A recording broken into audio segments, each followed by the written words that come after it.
the VIPs who could not be here tonight, Amanda Dewey is chatting with us about recruiting because I know this is something that we are all wanting help and focus and maybe some clarity, some tips, just to improve on and grow in. So she was kind enough to take time out of her busy schedule to join us, and we are so grateful. So Amanda, I'm going to turn it over to you, okay?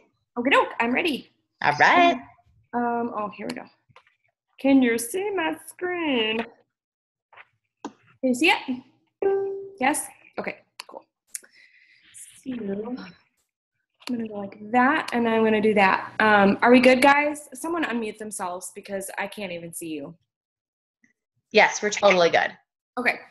So I'm going to talk tonight about recruiting, and I really had to sit down and think about putting pen to paper because I think that part of the issue has been everybody's overthinking it and making it into some big thing that it's not. And so I wanted to keep 5 simple steps to growing your tribe. And really, I want you to think about recruiting as doing just that, growing your tribe. So this is Rockstar Recruiting, 5 simple steps to growing your tribe. Oops, no, don't do that. Okay. So step number 1, and there's this 5 steps. Here's step number 1. I want you hitting Success Club 10 plus every month. Now, I'm going to go through the bullets, of course, but when you hit Success Club 10 every month, you have a bigger pool of people with which to recruit from. Okay, so hold on. I got to get out of that because it's tinging. Oh, no, go back. Okay. Now, I messed with my stuff. Okay, so for those of you who are hitting Success Club 5 every month and not recruiting a super great amount of people, it's because you're hitting Success Club 5 every month. That means essentially you've got 3 people that you're working with, and if you're only asking 3 people every month to join your team, how often do you think that you're going to recruit coaches? Once. Probably, maybe once if you're really good. Oh, hell, what happened?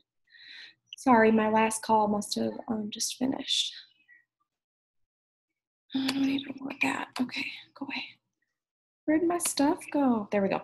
Okay, sorry, my computer's going crazy on you guys. But really, even if you're a really great recruiter, you're going to have maybe 1 person join your team every month out of the 3. So if you hit Success Club 10 or more every month, you're going to have at least 5 people that are your hot market for recruiting, right?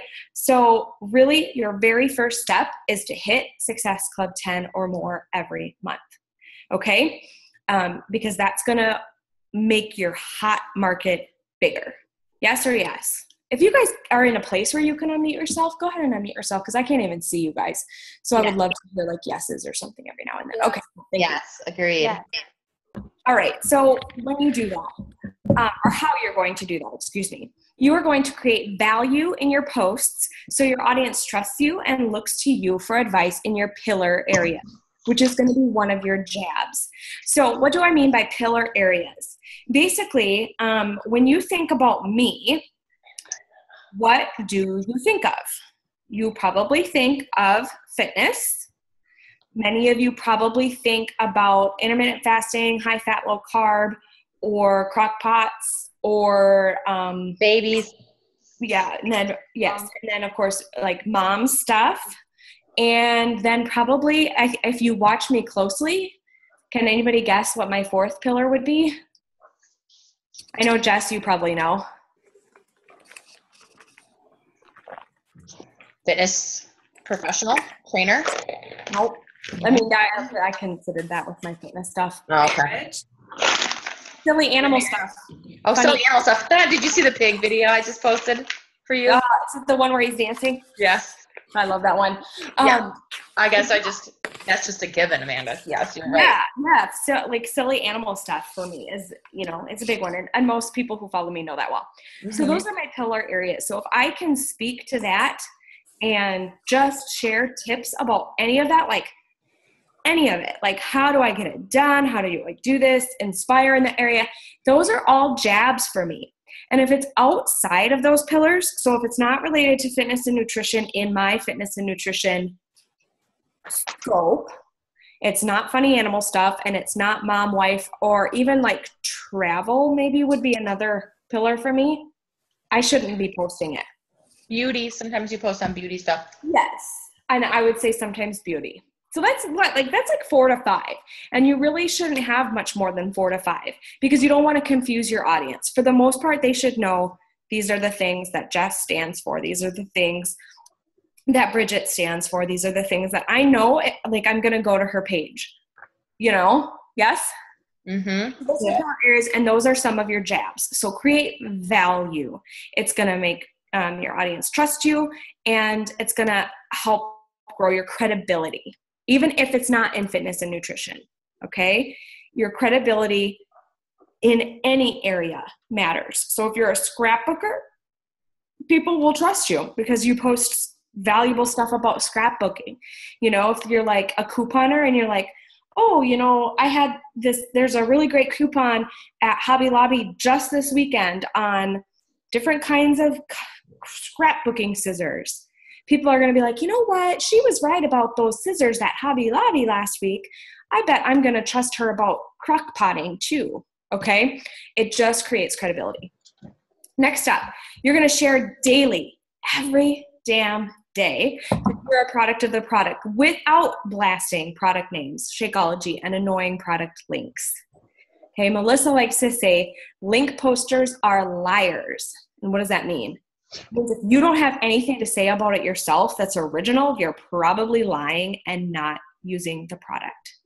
So if you're posting a link to 22 Hardcore, it's probably because you haven't done 22 Hardcore. Otherwise, you would have a video or a picture of you doing it, right? Shakeology, a lot of times, like, it's more clever. Every once in a while, of course, you'll use the name. A lot of times it's more clever. You'll see people say, my dose of dense nutrition, or my health shake that I'm drinking today, or, whatever it is. Like, you don't always have to use the names. Same thing, like, I think, most people know I'm doing hammer and chisel, but sometimes I just like to call it my weightlifting program, or, my new program, or whatever it is. But you need to be a product of the product daily. Yes or yes? Yes. That is another jab. Okay. Next up, at least once a week, you want to create a call to action or a hook, inviting them to join you in your upcoming group. Okay. You can have other call to action posts like daily just for interaction. Like, for example, tonight, Aubrey posted herself in 3 different bathing suits, 1, 2, or 3. Which one do you like? Technically, that's a call to action because you're calling them to do something.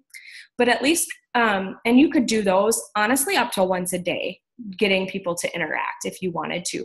However, at least once a week, your call to action or your hook should be inviting them to join you in your upcoming group. Sunday nights, Monday days, and Thursday nights are my hottest nights for calls to action. Sunday nights, everybody's getting back online to see what everybody's been doing over the weekend.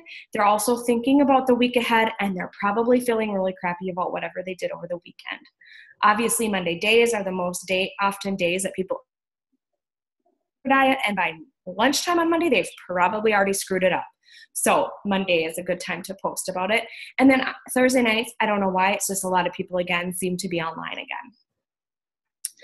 Then again, the last thing you're going to do to hit Success Club 10 Plus every month is that once you've sold a challenge pack, ask that person, is there anybody that you'd love to have join you doing this program? People have a lot more success when they have a friend or someone they know in the group with them. Anybody you work with, maybe a family member, maybe your spouse, anything like that. And that's a good way to rack up even 1 to 2 more Success Club points. Are we good? Yep. Okay. Step 2, you've got now a challenge group. Your next step is to groom your challengers. Basically, that just means that throughout the course of your challenge, you want to be setting them up to become coaches. First, by encouraging your challengers to share their journey publicly. Sweaty selfies, progress quotes, non-scale victories or NSVs, and motivation. Okay? Your call to action in your challenge group page is going to ask them to do it publicly and tag you. That way you can see who's doing it publicly. You can follow them. You can give them lots of encouragement. And when they have people commenting on what they're doing and asking where they, like, oh, hey, I've heard of the 21-day fix. I didn't know you were doing that. Where did you get it? Et cetera, et cetera. You could inbox that person and be like, hey, you've been posting about that and I see, so-and-so is asking you. They can get it, from me, and I'm happy to coach them. And that's where you start to introduce that idea. So when you encourage them to do stuff outside of the challenge group and not just in the group all the time, you are grooming them to be a coach and not just a challenger. That small change alone could really change your ability to recruit better numbers. Yes? Yes. All right. Build their self-esteem publicly in the challenge group and through private messages with recognition, words of affirmation, and gifts when appropriate. So for recognition, a lot of you have seen me do it, and I've seen some of you do it. But when you start a challenge group, take their profile picture, put it into a picture collage, and shout everybody out on your page. As, like, hey, this is my next group of challengers, yada, yada, yada. And, give them that recognition for starting their journey. If and when they allow, you can, of course, recognize them for any non-scale victories or progress that they make. Words of affirmation, of course, go a really long ways, pats on the back, things like that. Also, writing out like handwritten note cards is really nice. All my customers get little thank you notes just for their order even.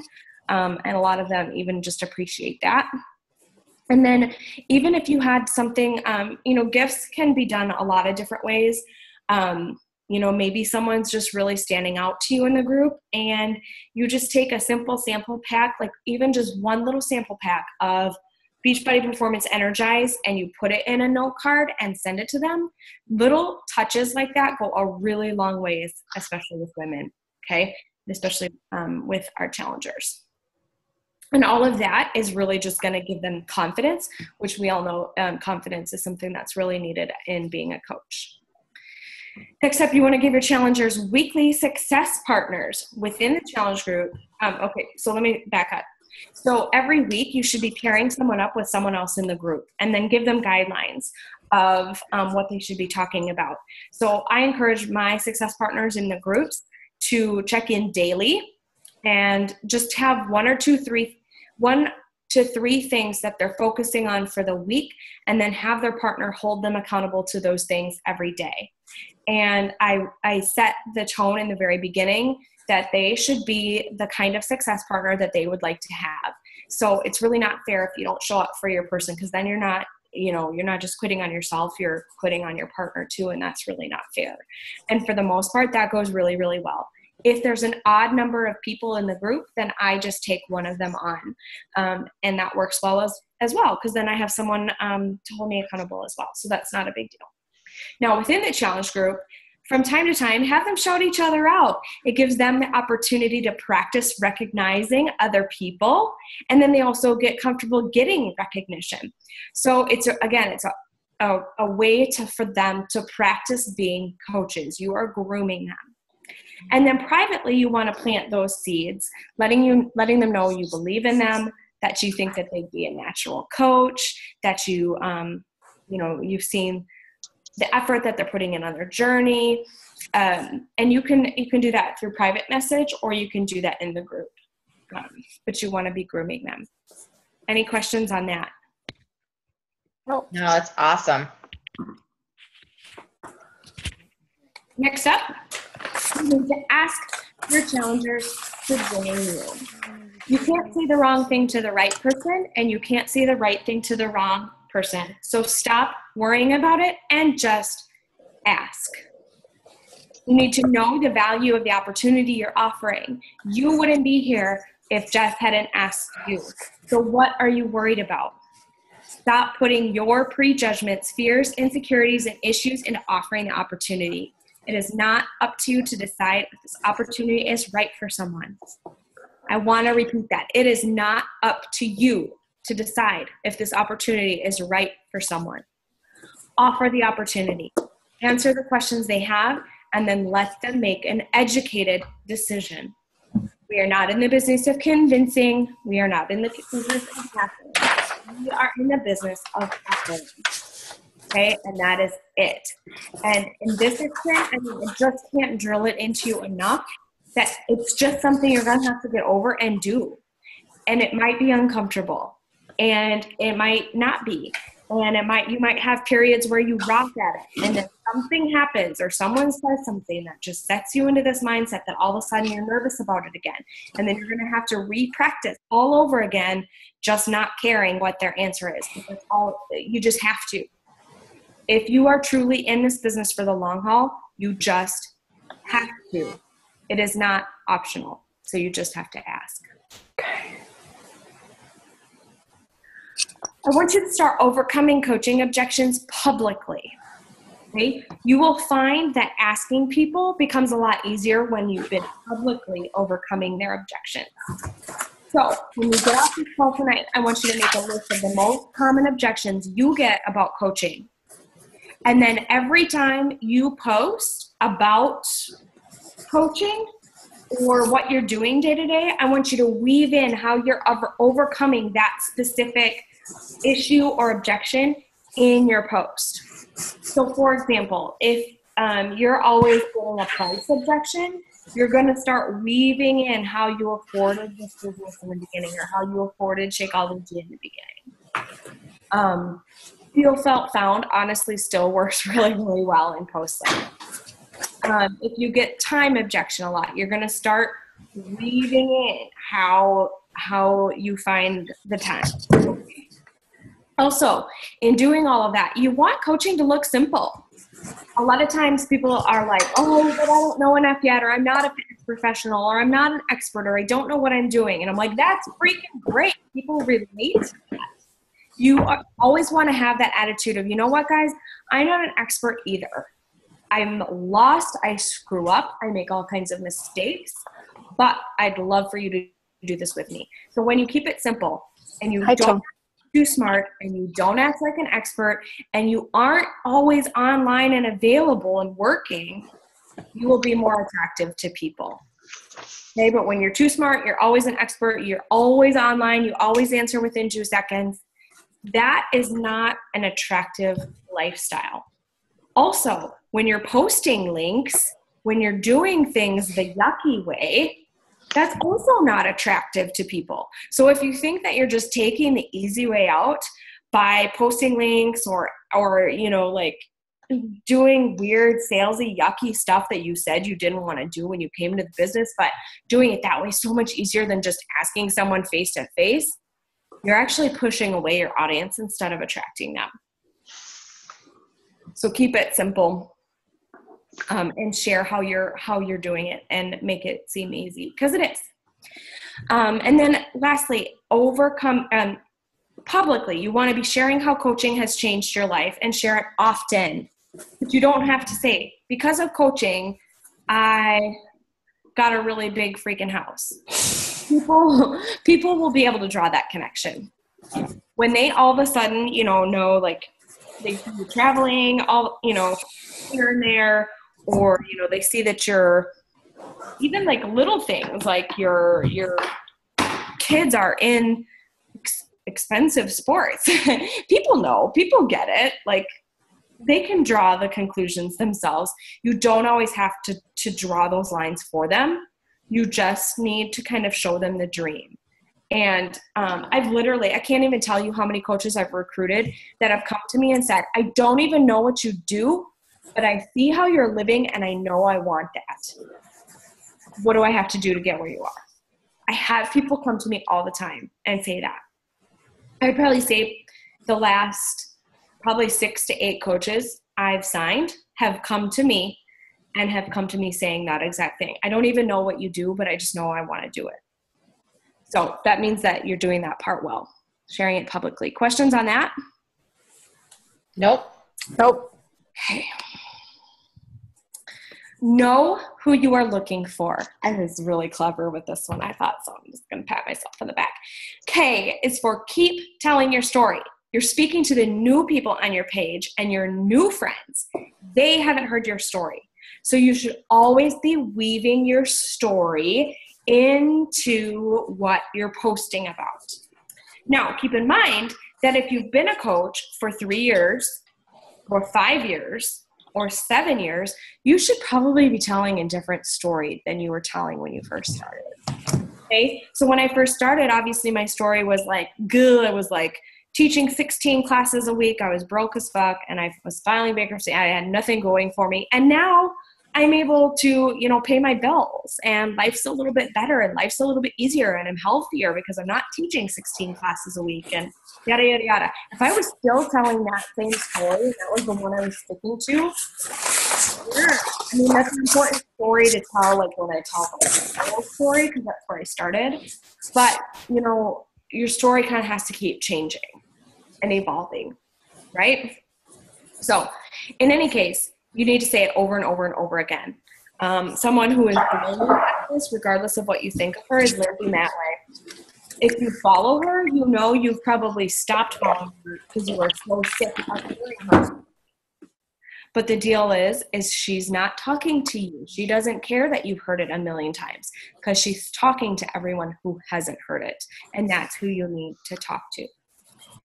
And it's never forget to speak directly to the person you want to attract. So every time you sit down to post a call to action, a value post, really anything at all, when you sit down, like for the most part, I'm going to talk to Jess. How would I tell Jess my story? Because she's my avatar. I want more Jesses on my team. How would I talk to Jess about, being a mom stuff?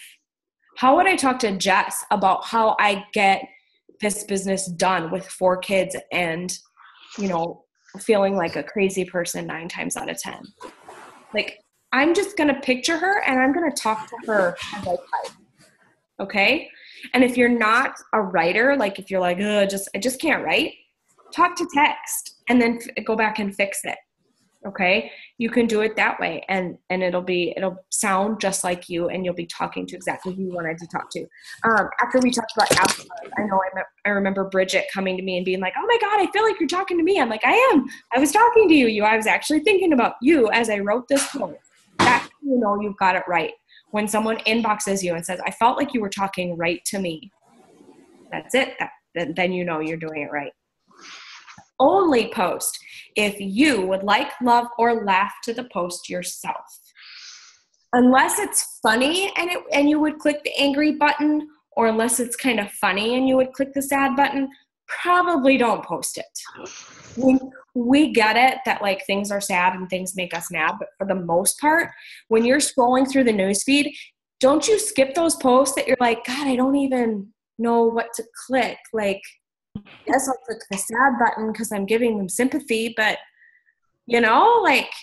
so think about it.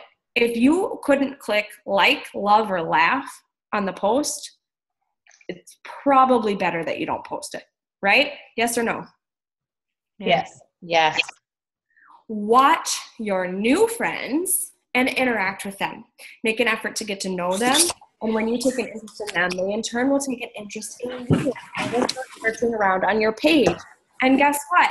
If you've been doing what I said on the other pages, which is your jabs and hooks, overcoming those obstacles, telling your story, when they visit your page, they're going to have a really good idea within just 5 to 10 posts of who you are, what you're doing, and chances are they're going to reach out to you.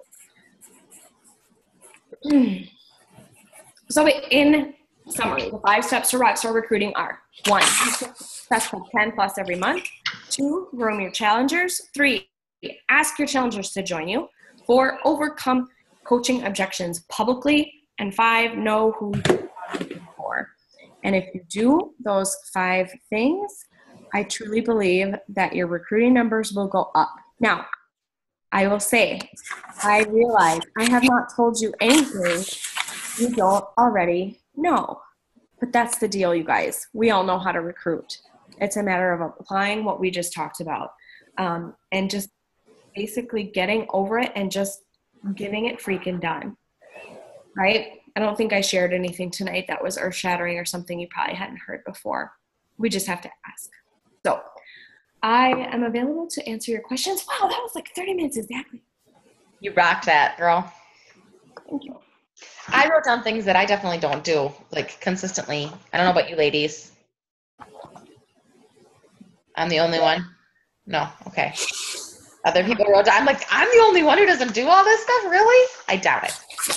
I mean, I do a lot of this stuff.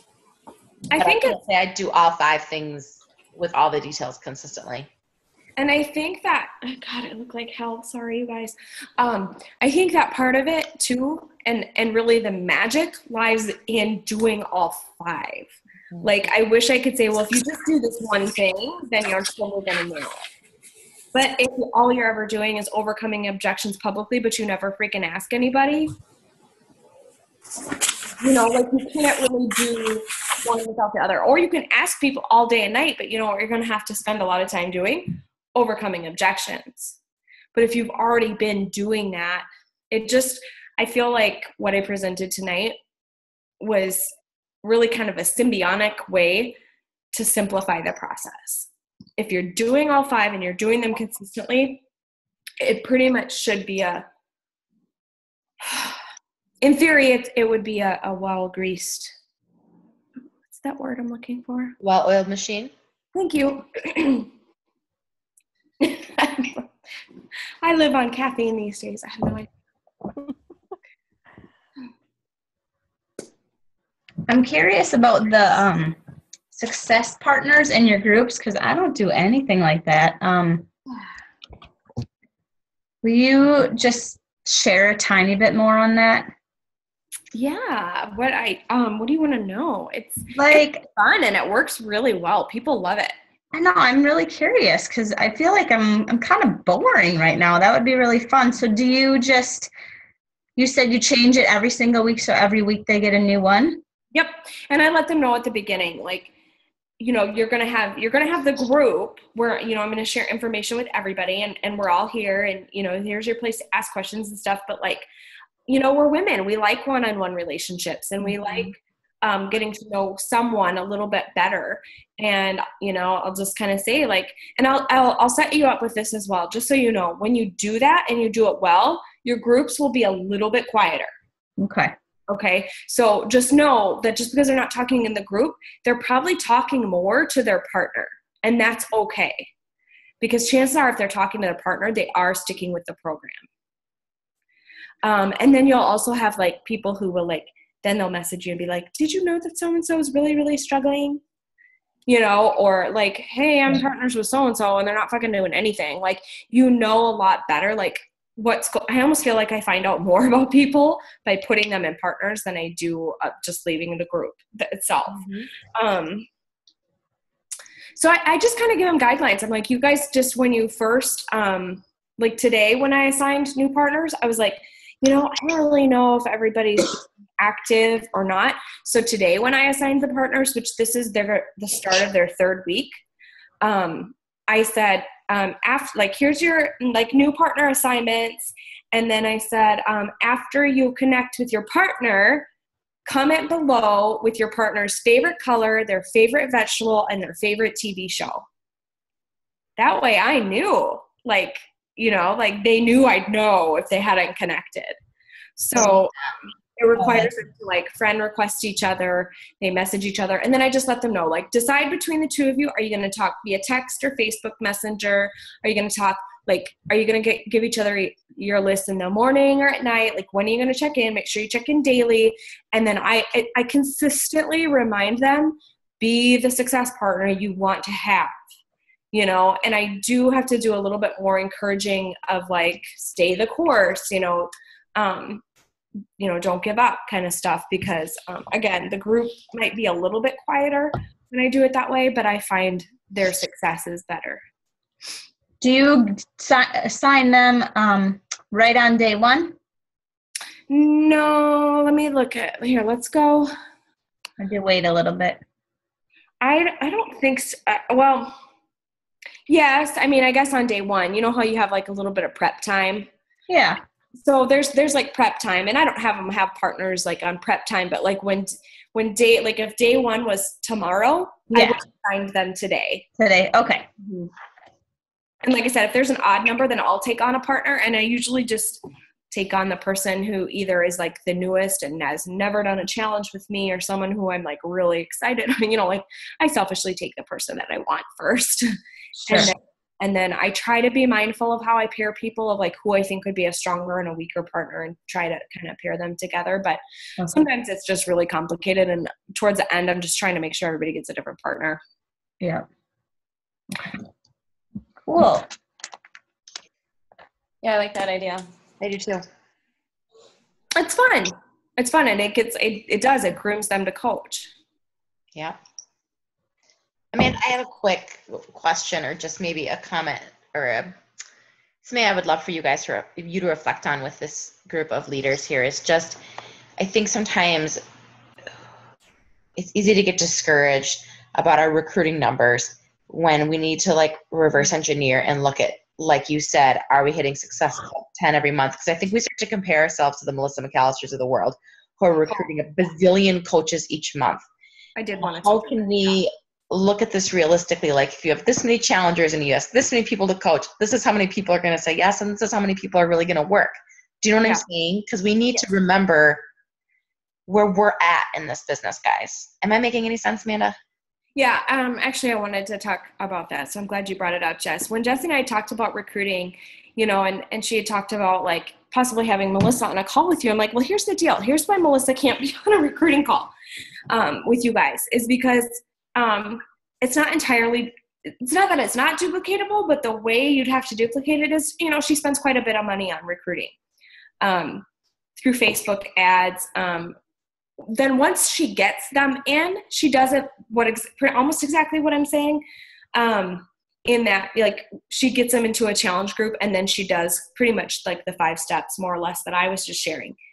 But the point is that she spends a lot of money on the Facebook ads, so she's having Success Club 30, 40, 50, 60 every month. So her pool is larger. You understand? Yes. So if we can aim to hit 10 or more, we're looking at, we have 5 to 6, maybe 7 challengers. I had a lot of more challengers this past month. So I have, I think, 9 people that, I'm grooming essentially right now. But let's just say you hit 10. So you have 5 people. There's probably going to be at least one that you're going to be like, oh, hell no, I don't want to work with them. They returned their Shakeology. They think it's gross. They're a pain in the butt. They're super negative. Like, we don't jive, right? So scratch one off your list immediately, right? Because it just, for whatever reason, they got on your bus and you want them off. So that leaves you with 4 people, okay? I mean, statistically, 1 in 4 is not going to say yes. It's 1 in 10. But I think it, again, because of the way I've had you bring them in, yes, that out of 4, I would say 2 out of 4 are probably going to say yes. And that just kind of, again, don't compare yourself to anybody else. Some of us are a little bit more bold with it, and everybody's kind of at a different place. I would say if I ask 4 people, I'm probably going to get 3 out of the 4. I'm just, more, but I got to freaking ask them. So, I mean, I'm preaching. And then how many of those are going to work, Amanda? Oh, gosh. Okay, so, yeah. Anyways, sorry, I digress, because I'm preaching and I'm not necessarily applying right at the moment. But don't judge me. 3 out of 4. You're going to have 1 in 10 hit diamond. That's the average. 1 in 8 out of 10 are going to hit diamond. And about so take away that diamond. So now you've got 9 people, right? And out of that 9, 2 to 3 are maybe going to hit emerald, and they're going to wobble around with emerald. So that leaves you with 6 coaches, right? Those other 6 or so are going to be, discount coaches, repeat challengers, people who stay on Shakeology, but really and truly don't want to build a business. And that's okay. It's okay to have those people. But, but that's the numbers, guys. So, I mean, 10 a month is really kind of 10 Success Club 10 a month is really kind of the minimum to grow your business. because out of those discounters, you're going to, some are going to quit, and you're going to be recruiting like every month. If let's just say you're recruiting 3 coaches a month, you're recruiting 1 to replace a coach who quit. 1 is going to be like a new discounter. And then the other is maybe, if you're lucky, going to hit Emerald or above. Does that make sense? Mm-hmm. So that's why we really kind of have to aim to get at least 3 people on board every month. Because without that, you're probably going to plateau quite a bit. That helps. It's also nice too, like when you have built like success partners and grown people throughout the group, if you get one person to sign as a coach, everybody will. And when they do sign as a coach, I should have added this, announce them in your challenge group. If you're not doing that already, like, I know you guys have seen Gabby in the group, and those of you who have been lucky enough to be her partner know what a supportive, awesome person she is. And as you guys, you probably have already seen, she's a natural coach, and she's decided to become a coach like me. Let's all congratulate her. And that will kind of tend to, what's that thing where like the ball rolls? Snowball? Snowball, thank you. Yep. Oh man. Okay. I'm not drinking. That helps. And I didn't want to like put a negative spin on it, guys. That's definitely not my intention, but just like a dose of reality. Like, we're not hitting Success Club 50. So we should not think we're going to be signing 10 coaches a month and then be mad at ourselves when we're not. Does that make sense? Like, we need to work within where we're at and aim high, but not be beating ourselves up and comparing ourselves, because this business is hard and coaches quit and coaches don't advance to Emerald and coaches don't sign, and it is the way it is. We just got to keep plugging along, right, Amanda, and aiming high. Yeah, I would say if you guys haven't yet, because I know you guys are kind of like a happy, touchy-feely group, which is wonderful, but sometimes you need a dose of reality, and I'm a red personality, so you can hate me all you want, but maybe a personal development. It's not happy-feely, and it's going to push you way out of your comfort zone, but essentially his thing is like, if you want to be more successful, you need to work 10 times harder. Oh, the 10 times. You cut out a little. Oh yeah, the 10X rule. Mm-hmm. Yeah. So if you're willing to be pushed, check out the 10X rule, because that will definitely make you realize, like, if you like stop comparing yourself to like the top 10 coaches because they're working 10 times harder than you. I mean, you can do that.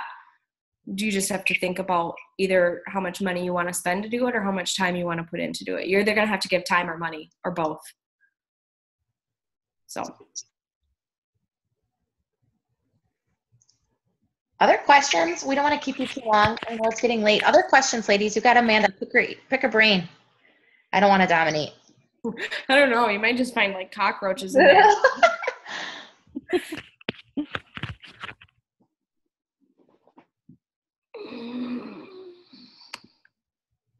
You're welcome. She cries when there's no questions. Let's see. Chat box. Super helpful. Thank you. I agree. I love that Gracie's like touching her giraffe. Ryder does the same thing. He like holds his monkey. It's so cute. Sorry. Distracted by the babies. Love the babies. What happened there? Let me see. I can give you guys that slideshow too if you want. Sure. It's helpful. Do you usually get people to sign within the time frame of their challenge group that they're in, or is it kind of like? Yeah. Mine, I either need to start earlier or like it's. Well, you do, and the reason why I think I'm able to sign them within my challenge group is because I'm already overcoming their objections before they're even in there. Mm-hmm. And they're seeing. I mean, and if they're seeing me post about it on my page, then they're getting it everywhere. Mm-hmm. I like that. Mm-hmm. Yeah, so I think most people, if they're gonna sign, I think most people sign during the 30 days. Mm-hmm. Because I don't know, much more than that, and it's probably just not their time. Were you mostly saying your like page is where you're posting most of what your personal page? I right now am like pages are about to go through a big revamp again, so just beware. Maybe focus on your personal page a little bit more right now, because Facebook is always flippity flopping things around. I think be ready to see a shift back to the personal page, but never ever ever let go of one or the other. Just always keep them both running. So what I'm doing right now is I post everything on my personal page, and then I have Jordan just go through like every week. I'm like, I don't care if it was recent or not, just whenever you see me do value posts or like coach objection type of like posts or calls to action, as long as it's something like that did well on my personal page, she just takes it and puts it on my like page. And you could do the same thing yourself. I mean, she's essentially just copying and pasting it and putting it over there, but she's not putting it over there until she sees it did well on my personal page. That makes sense? Because if it did great on my personal page, it'll probably do okay on my like page. And that is more just to like keep content going over there, so that if and when I do run ads, which I haven't been lately, or for the few people that do follow my like page, because I have some people that even though we're friends, they always only comment on my like page, so they must be following it. That helps. That helps. And she's also taking it and posting to Instagram 3 times a week now too. So same content in all 3 places, a little bit different audience in each place, and no more sweat off my back, because it's the same content going. And actually it's going to 4 places, because anything that's posted on my like page is linked to go out on Twitter. So when I post on my like page, it goes to Twitter. And everything I post on my personal page, 3 or 4 times a week, something gets posted to Instagram, and then I don't know how much goes to my like page. I don't know. Maybe I think at least a post a day.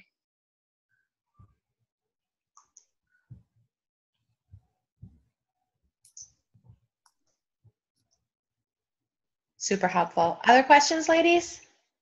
I have a quick question. Have you done a lot of the live videos in your challenge groups, Amanda? Because I know you're doing them in the Mexico group, and Yeah, it's cool to talk about coaching. Maybe I wanted to start doing it once a week, just so I was talking about it more in the groups. Yeah. But I think the live video, people might get a little bit more curious. And it dawned on me when one of my challengers, I did my Japanese apartment video.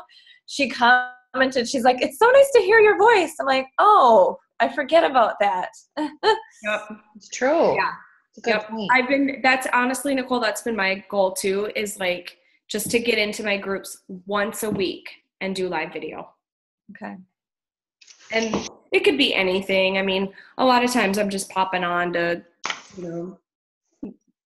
if the group's been quiet, or, or questions are coming up, or, just anything. But they just, there's something about that live video, absolutely, where it's so hard for me to do live video though, because it's so impossible for me to guarantee I'm going to have quiet.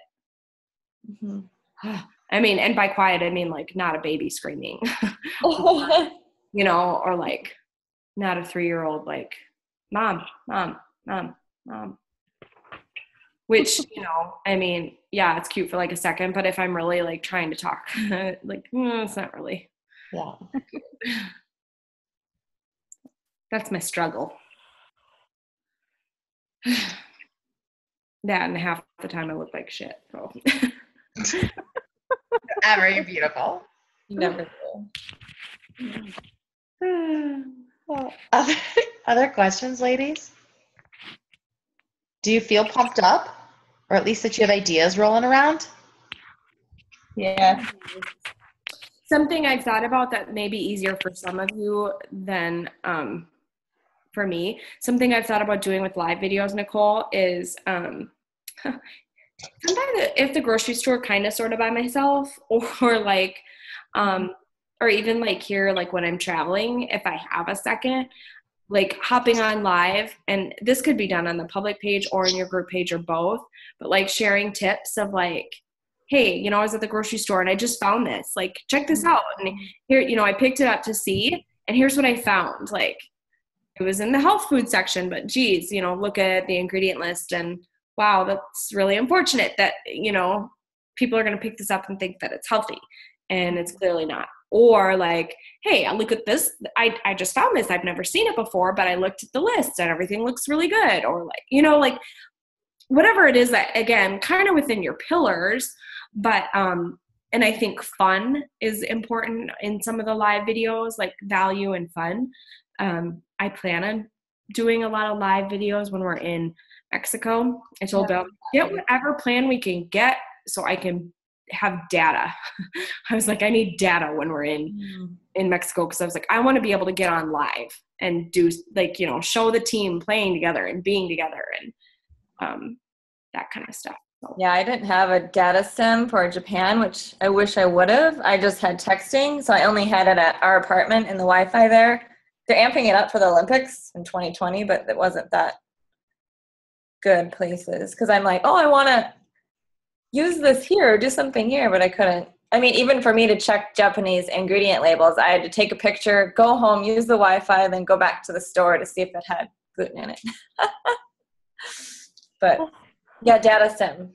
You can, if you have an old iPhone, you can. I don't know how it works in Mexico, but anyway.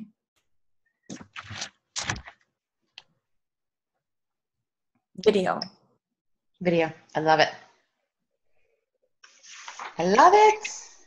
Also, sorry, just another note that made me think of it. Like when you are messaging people on Facebook, use the voice thing if you can. I think that's only an iPhone thing, but if you have an Android, you're wrong, and you should not have an Android. Get your iPhone and voice people. Like if you're feeling weird about like asking people stuff, like use your voice, because your voice is never going to come across as weird. As like, I was thinking you're super pretty and you would make a good coach. Sound creepy. Like instead I'd be like, you know, I was just on your page and I don't want you to think I'm creepy, but you are like just so cute. And I just love everything that you post. Like, doesn't it sound better coming from my voice? So, use your voice message when you talk to people as much as you possibly can. Love it.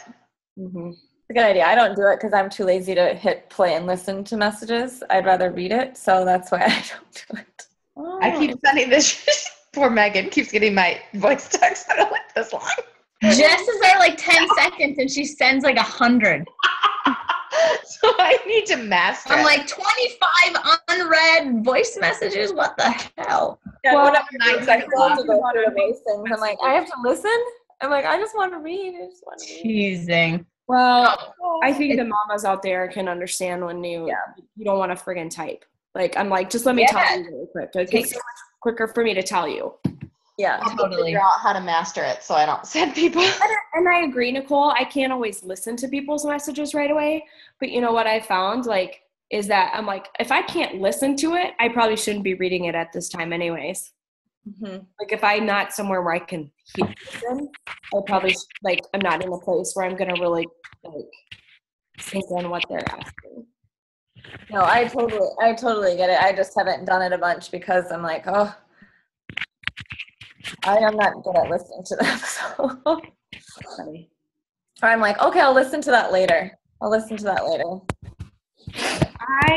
am only that way about a couple of people. There's something I'm like, oh my God, I'm going to mark it as unread because I don't want to listen to it. But I won't say who. I'm just kidding. It's me. Not you. I love hearing your voice. Oh. Well, I suppose we could let you go, lady. It's late. Unless anybody else had anything else they wanted to add. I feel inspired and like I have some action steps here. So Remember, it's really all 5 things being done fairly consistently together. I don't feel like any of this stuff works really well alone. So you may not master it all at once, but I do think you need to try to implement as much of it as you can at once. Can I ask a question? Yes? Can you hear me? Okay. I feel like I struggle with hitting Success Club 10, just so that right there is just like, I don't know. I feel like I'm doing all the vital behaviors and everything, so I'm just wondering how many more invites I should be sending every day just so I can, like, first off hit Success Club 10 and then all the rest of it How many hopefully invites come do in. you think you're sending a day? 5 right now, And how many friends do you have on Facebook? like 600. That's not enough. Your people are sick of being asked. You need to immediately and aggressively grow your friends list. Okay. Well, I mean, I only started with like 150 friends. So I went from 150 to 600 in like Get the a last pimpin'. year. Get So pimpin'. I don't know. Get a pimpin'. That's my answer. You can like it or not, but Add more. but I'm the more main people. one. So, yeah, you need to aggressively grow your friends list. Aggressively. Try to add 3 to 5 new people every single day, and don't be weird with them. Just friend request them. That's it. And like maybe write their names down so that like 6 months from now you can talk to them if they haven't already come to you. And I would think, and actually, well, this conversation came up. I'm just going to simplify it. The better you are at telling your story publicly, overcoming objections publicly, and knowing who you're talking to, the better you are at those 3 things, the less invites you're ever going to have to do because more people will come to you.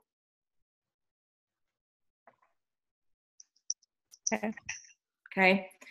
So just start, implementing this stuff as much as you can and really up your funnel. You have to have a really wide funnel because 600 is not going to last you very long. You're going to plateau really, really, really, really quickly.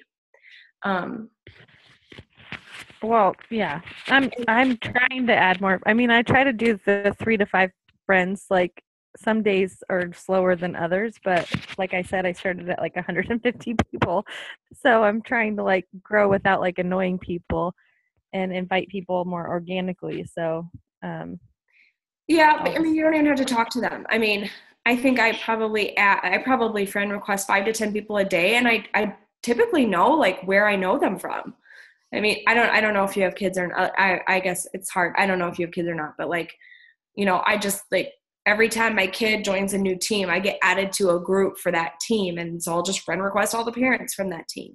And I'll, friend request people that have liked stuff on my like page. And then I'll, friend request people in my Fort Worth baby wearers group, like if someone comments on my stuff or, I mean, I don't know. I mean, Jess, you may have your own opinion on it, but I feel like if you're spending even 10 minutes a day being active on Facebook and interactive on Facebook, there's no shortage of finding people to add as friends. Being social on social media. You told me something when I first started about don't worry about it because something about my funeral. Do you remember that?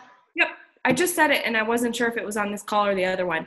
Who cares if they accept? Did I not say that on this call? Sorry, I just been on 2 calls back. I don't think so. I don't know. Maybe.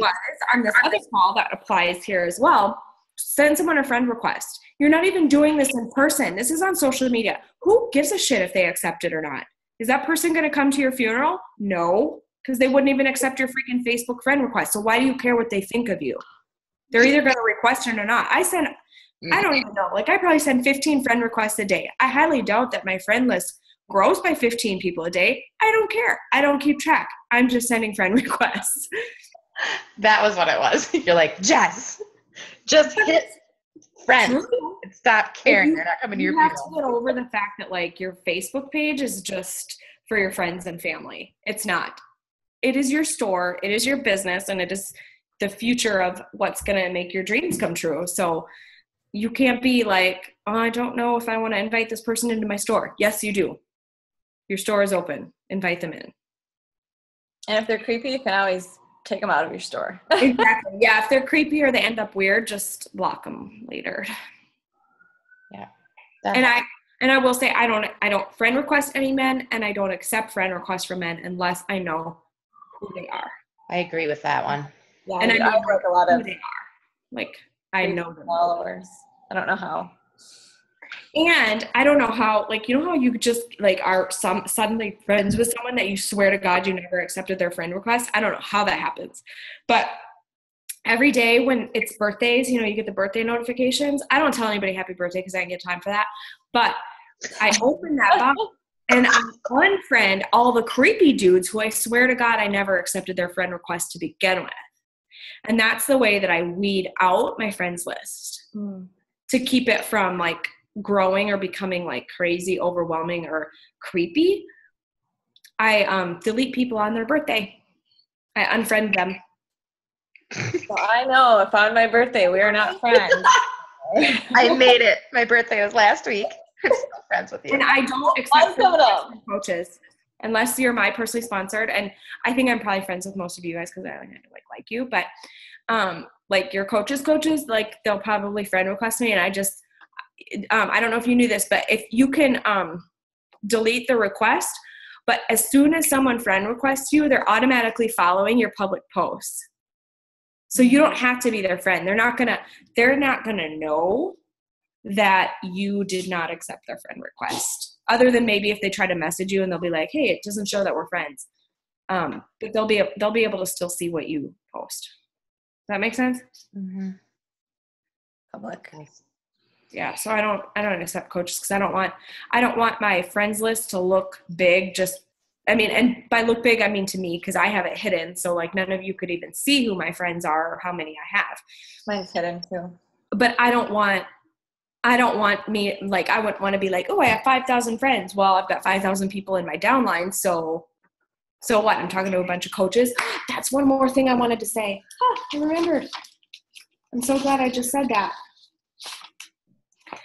This is a really important note, and it fit nowhere in my presentation, but it's really, really important. I want you guys to write this down. Am I relating to non-coaches? Mm-hmm. Or am I always speaking to coaches?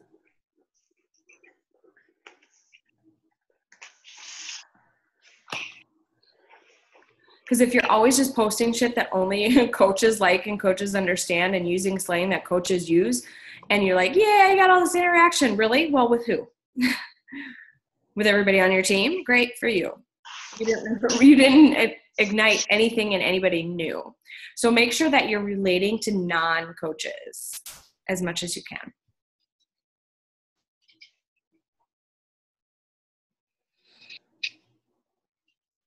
Perfect. That's good advice. Let me see.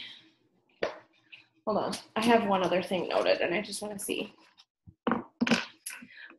I don't know if you guys kept this, but there was a call on casting vision. Do you remember that? Mm-hmm. I would look on YouTube, type in casting vision, and see if that call is public. Because honestly, that was a really great recruiting call. It was about casting vision and how your vision needs to be crystal clear, and you want to draw it out. So basically you want to, here's how you cast vision to your customers, and here's how you cast vision to your coaches, and here's how you cast your vision to coach potentials. And it was a really good call about recruiting that was more about like how to cast vision. And I think it was Brandy Botts who, quite honestly, drives me kind of crazy because I feel like she's really highly medicated or something.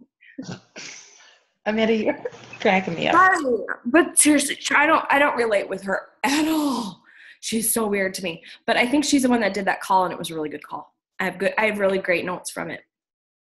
If you can't find the call, let me know, and I will just type up the notes and give you the notes.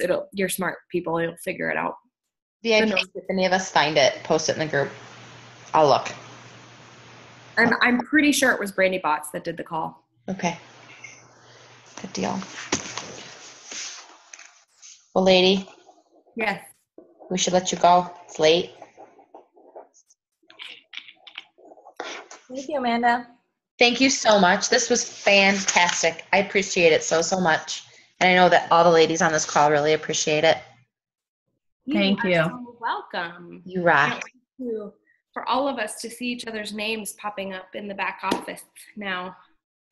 Yes. This is going to be a big recruiting month, guys. I can feel it. Well, Dr. Oz, who knows everything, said that May is the most popular month to start a diet. Huh. Or it's the best time or something like that. He was on the Today Show the other day. He said that because like there's so much fresh produce coming, like coming available, that it people start to like actually think about like eating healthier, and swimsuit season is coming, and so Love it. This is for May to be a crappy month. Love it. Fair enough. Thank you so much, Amanda. You're welcome. We appreciate it. Love you back. You Good night, guys. Mwah. Love you guys. Love you too. Bye. Bye.